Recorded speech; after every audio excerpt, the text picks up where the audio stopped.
चलो तो welcome students. Let's begin with the first chapter in biology, reproduction in organisms.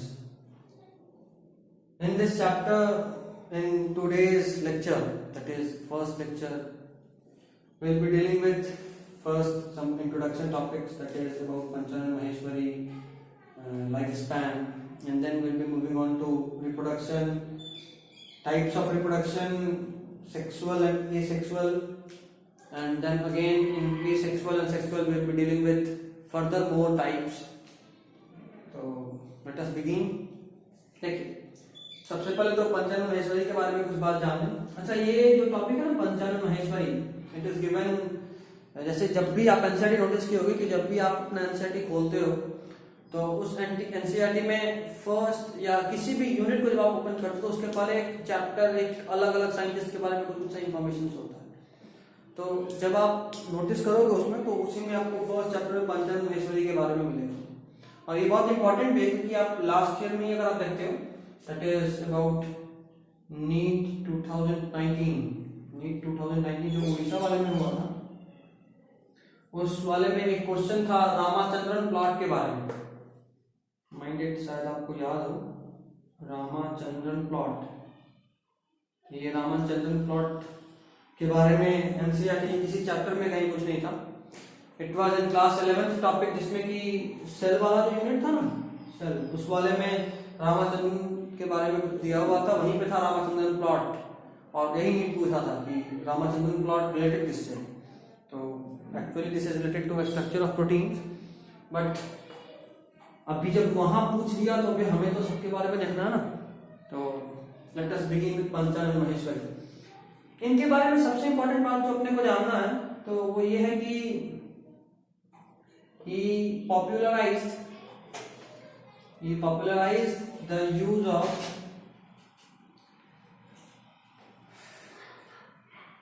embryological features. He popularized the use of embryological features in taxonomy. ठीक है, taxonomy में ना ये एम्ब्रायोलॉजिकल features को include या पॉपुलराइज करने वाले साइंटिस्ट में थे. और एक और बात जो आप बस जान लीजिए, not important from board point of view और नीट पॉइंट ऑफ व्यू, कि he was the chairman of the committee जिसके की चेयरमैनशिप में first NCERT for biology for senior secondary students publish हुआ था. ठीक है, तो he was the chairman of that committee. Next, तो begin with lifespan. Lifespan पहले उसको डिफाइन करते हैं. What is lifespan? Lifespan is the time period of an organism from its birth to death. कि कोई ऑर्गेनिज्म जन्म लेता है और जन्म लेने के बाद जब मर जाता है, ये जो टाइम गैप है, this time gap is called lifespan. Time between birth and death of an organism. ठीक है, it is time between birth and death of an organism. कोई ऑर्गेनिज्म कब जन्म लेता है और कब मरता है, इसके बीच का जो टाइम गैप है, that time gap is called lifespan. One very important point about this lifespan is कि it cannot be correlated. It cannot be correlated with shape or size of an organism.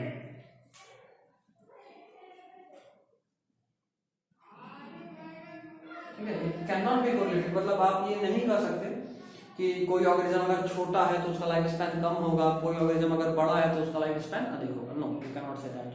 एक example भी ले लेते हैं इसके बारे में. आप पैरट का बात कीजिए और आप क्रो का बात कीजिए. दोनों का साइज अप्रोक्सीमेटली सेम ही है, बट फॉर पैरट इसका लाइफ स्पैन होता है 140 years. But in case of crow you may say almost about 30-40 years. ठीक है, तो आप खुद ही देख लो सेम साइज बट इसका लाइफ स्पैन सीधा 140 और ये 30-40 है ना।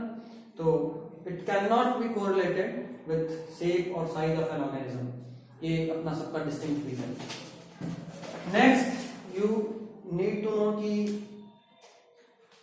अच्छा एक बात और, आपके एनसीईआरटी में सेकेंड पेज पे, जैसे ही आप इस चैप्टर को ओपन करोगे, सेकेंड पेज पे बहुत सारा डायग्राम्स दिया हुआ है, बहुत सारे ऑर्गेनिजम्स के बारे में बताया हुआ है, बहुत सारे ऑर्गेनिजम्स का इमेज है और उसका लाइफ स्पैन पूछा है। इनमें से कुछ का लाइफ स्पैन दिया है और कुछ का लाइफ स्पैन आपको खुद ही ढूंढना है। तो अगर एनसीईआरटी में है तो आपको तो पढ़ना ही है, there is no other option. But for first thing you will do कि जो दिया है आप उसको याद करोगे और जो नहीं दिया है उसके बारे में आप इंटरनेट से सर्च करके ढूंढोगे या फिर यू कैन कॉन्टैक्ट मी, आपको नोट्स मिल जाएगा, ठीक है। नेक्स्ट इज, अच्छा यहाँ पे दो बहुत इंपॉर्टेंट पॉइंट भी देख ही लेते हैं साथ में, ठीक है। एक सीधा बस पॉइंट फॉर्म याद रखना, maximum life span, maximum life span is characteristic feature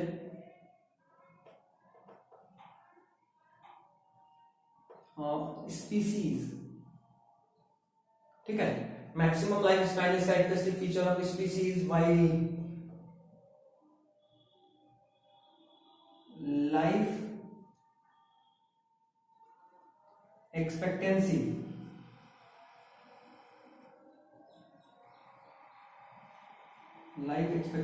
is characteristic feature of population, ठीक है। तो life span is characteristic feature of species while life expectancy is characteristic feature of population।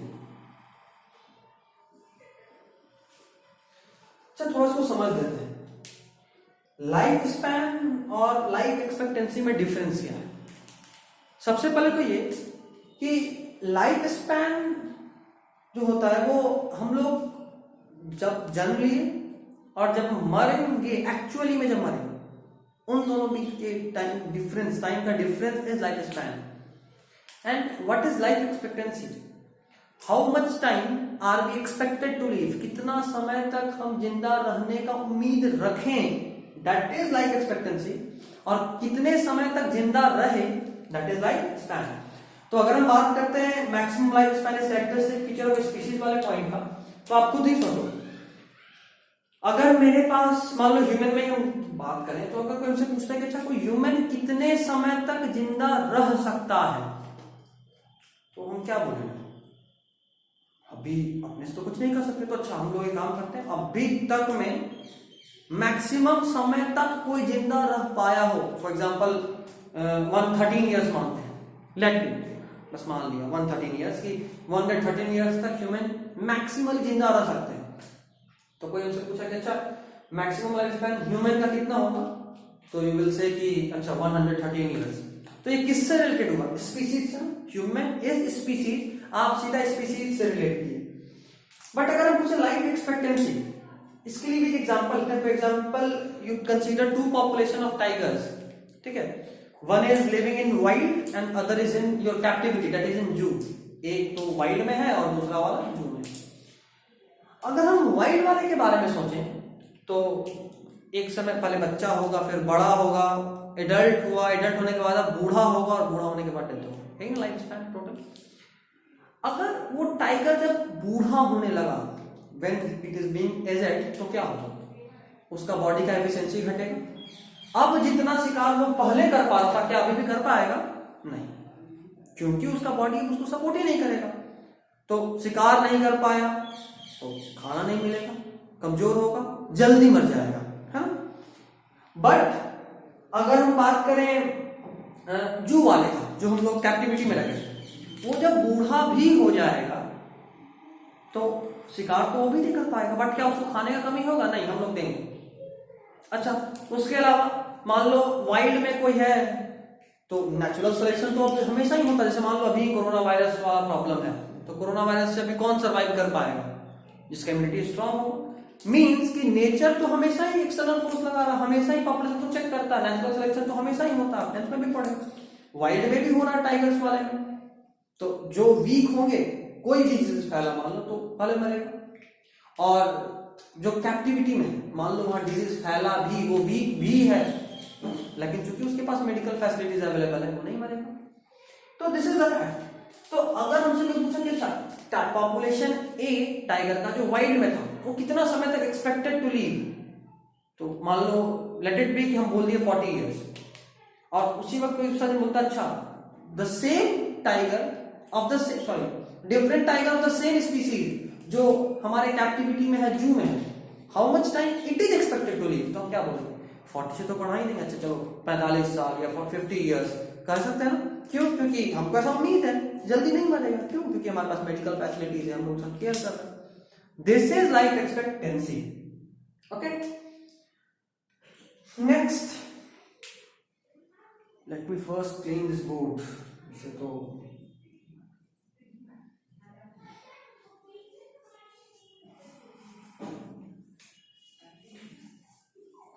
हो गया।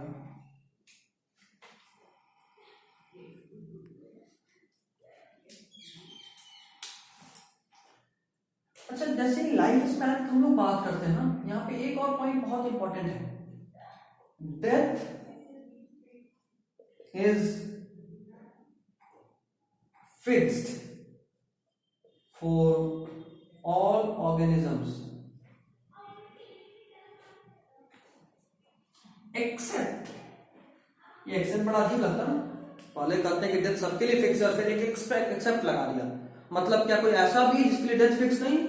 Yes, for unicellular organisms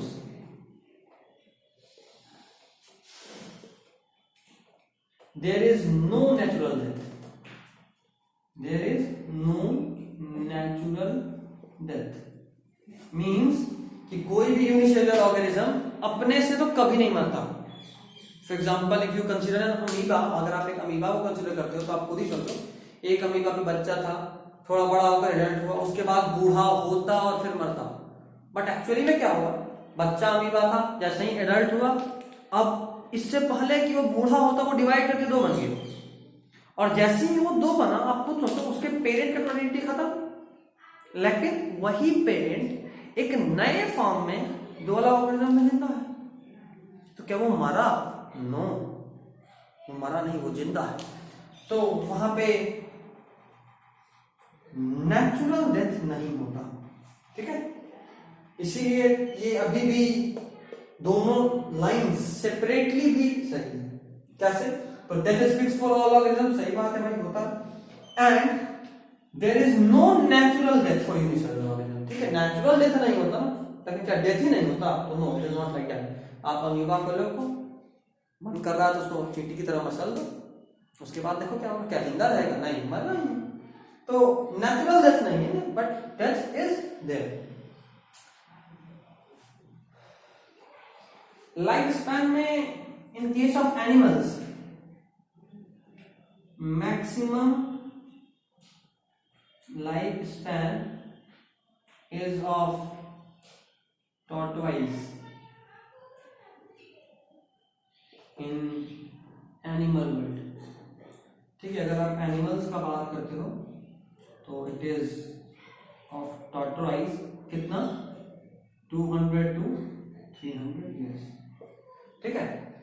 और यहीं पे एक और बात ये भी जानना बहुत जरूरी है, मे फ्लाई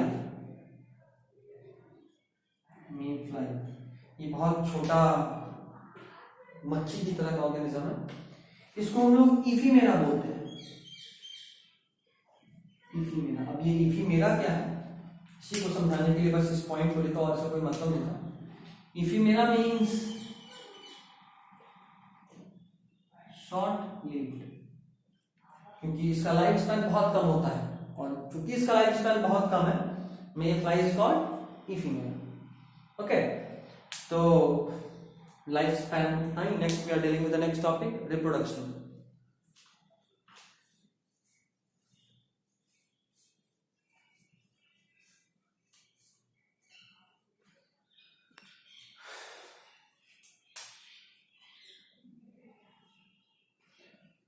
सबसे पहले तो व्हाट इज रिप्रोडक्शन, है ना, सबसे पहला क्वेश्चन तो यही बनता है और ये आप जानते भी होंगे।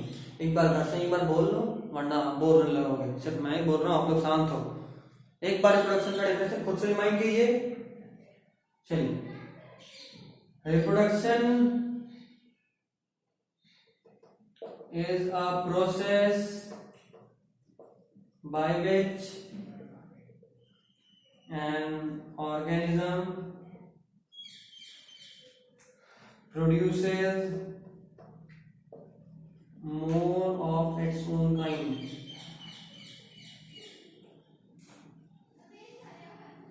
Reproduction is a process by which an organism produces more of its own kind. अपने तरह का ही और प्रोड्यूस करने वाले प्रोसेस का नाम क्या है? रिप्रोडक्शन। ठीक है, उस प्रोसेस का नाम है रिप्रोडक्शन। इसी को ना हम लोग एक और लैंग्वेज में डिफाइन करते हैं। एक्चुअली में ये लैंग्वेज नेटिविटी पूछता है, ऐसे नहीं आता। It is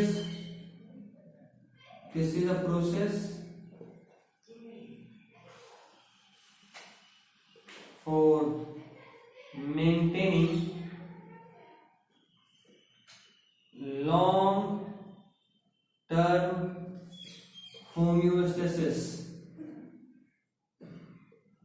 Mind it, I expect कि all of you ये टर्म क्लास 11th के फर्स्ट चैप्टर में पढ़े थे, ऑलमोस्ट a year ago, है ना। तो थोड़ा रिमाइंड करो, डालो दिमाग पे, जो याद आया।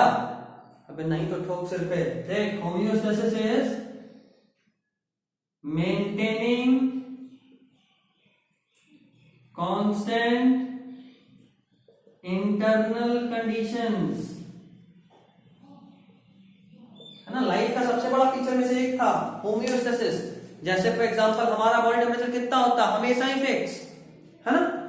तो अभी देखो, बॉडी टेम्परेचर तो सिर्फ एक एग्जांपल है, ऐसा नहीं कि बॉडी टेम्परेचर फिक्स नहीं तो ऑर्गेनिज्म जिंदा ही नहीं। No, it is not like that. Homeostasis just means internal condition constant होगा, है ना। कुछ लोग उसमें थोड़ा सा फ्लक्चुएशन ऑफर कर सकते हैं, कुछ नहीं करते, बट सबका एक रेंज होता है, उस रेंज के पार कोई नहीं जा सकता। हम लोग में तो होमियोस्टेसिस बहुत स्ट्रांग है, हमारा सब कुछ फिक्स, इंटरनल कंडीशन फिक्स। एक सॉल्ट कंसंट्रेशन भी बॉडी का होता है, उससे अधिक होगा तो या तो आपको प्यास लगेगा, आप पानी पीकर उसको डाइल्यूट करोगे, कम हो गया तो आप यूरिनेशन के थ्रू पानी निकालोगे और फिर उससे वापस से ऑस्मोलैरिटी मेंटेन हो जाएगा। ठीक है, तो फाइनली तुमको किसी भी तरीके से मेंटेन करना है। ठीक है, तो homeostasis is mainly maintaining constant internal condition. और इससे क्या होता है ना, रिप्रोडक्शन से, जब हम रिप्रोडक्शन के प्रोसेस का बात कर रहे होते हैं तो चूंकि हमारा क्रोमोसोम नंबर सेम होता है, रिप्रोडक्शन के थ्रू क्रोमोसोम नंबर तो चेंज नहीं होता, तो अगर क्रोमोसोम नंबर सेम है तो सेम ऑर्गेनिज्म बनेगा, सेम ऑर्गेनिज्म बनेगा तो होमियोस्टेसिस मेंटेन रहेगा। There will be no change in internal conditions, और you may say there is no variance in internal condition. अच्छा, रिप्रोडक्शन के बारे में थोड़ा सा एक बार एक लाइन और क्लास 11 की तरफ से, इधर का वो काम पॉइंट नहीं, क्लास 11 फर्स्ट चैप्टर को यूज कर लेते हैं। Not a characteristic feature of life, है ना, हम लोग पढ़े थे। बहुत सारे ह्यूमन में भी इनफर्टाइल कपल्स होते हैं जिनके पास कोई बच्चा नहीं, मींस कि वो डेड नहीं है। ऐसा नहीं है कि अगर बच्चा नहीं तो डेड ही हो जाएगा, नो। तो बड़ा बड़ा लिख देता हूं, not a characteristic feature of life, है ना। तो types of reproduction,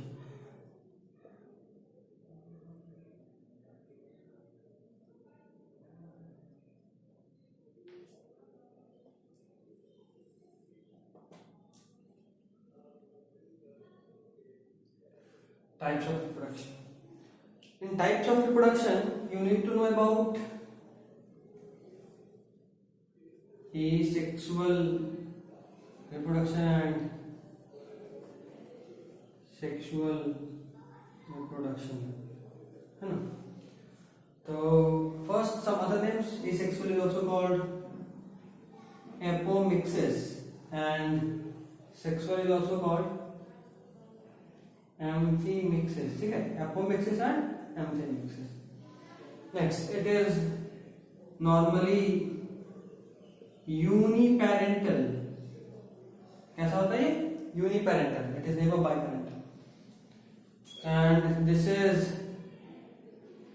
uniparental as well as biparental. चलो अभी जरा कुछ याद करो तो कब सेक्सुअल रिप्रोडक्शन यूनिपेरेंटल होता है?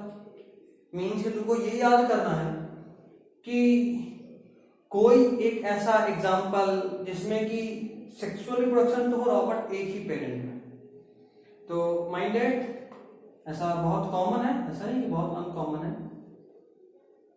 बाइसेक्सुअल फ्लावर्स, ठीक है, बाइसेक्सुअल फ्लावर्स जैसे हिबिस्कस ही, तो एक ही फ्लावर में एंथर भी है, एक ही फ्लावर में पिस्टल भी है, तो this is uniparental.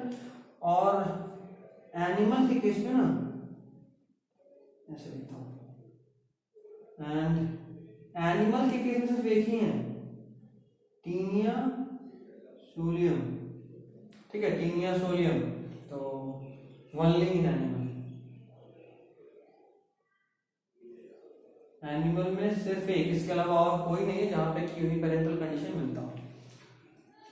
Next, less energy consuming. This is more energy consuming. उसके अलावा आप इसमें बोल सकते हो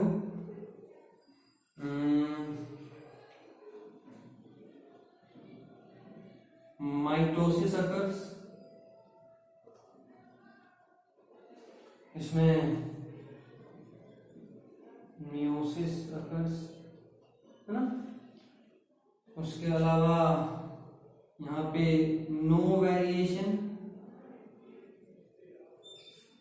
यहाँ पे वेरिएशन होता है ना.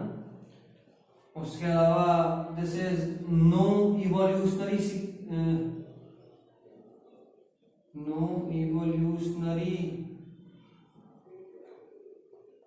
significance.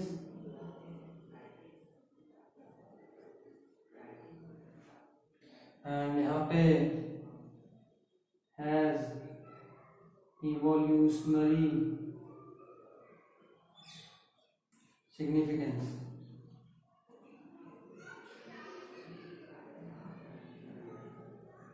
है ना, तो इसका कोई इवोल्यूशनरी सिग्निफिकेंस नहीं होता, इसका इवोल्यूशनरी सिग्निफिकेंस होता है.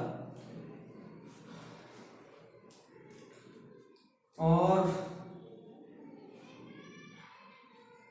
वेरी फास्ट प्रोसेस है, ये रैपिड होता है, ठीक है. दिस इज स्लो, ठीक है. Sexual reproduction is slow process, ये रैपिड नहीं होता. उसके अलावा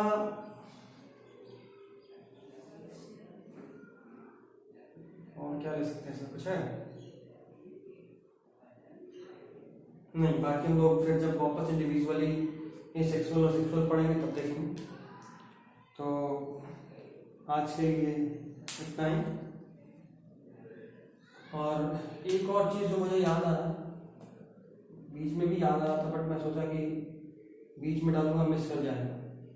तो अभी आप पूरा लिख ही चुके होंगे, लास्ट में आप सुधार लीजिए. दैट इज क्रो का लाइफ स्पैन. बिल्कुल स्टार्टिंग में हम लोग जब कंसिडर कर रहे थे ना क्रो और पैरट, तो वहां पे क्रो का लाइफ स्पैन में कहा 25 से 30, है ना. ये एक्चुअली में गलत है, इसका एक्चुअल लाइफ स्पैन होता है 15 ईयर्स, ठीक है. तो इसको वहाँ ठीक कर लेना. एंड बेटा कि आप मुझे फीडबैक दें. और this is my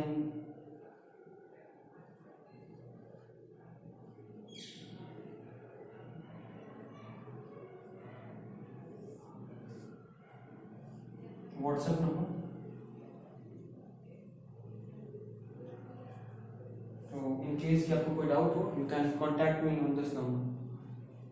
okay, thank you.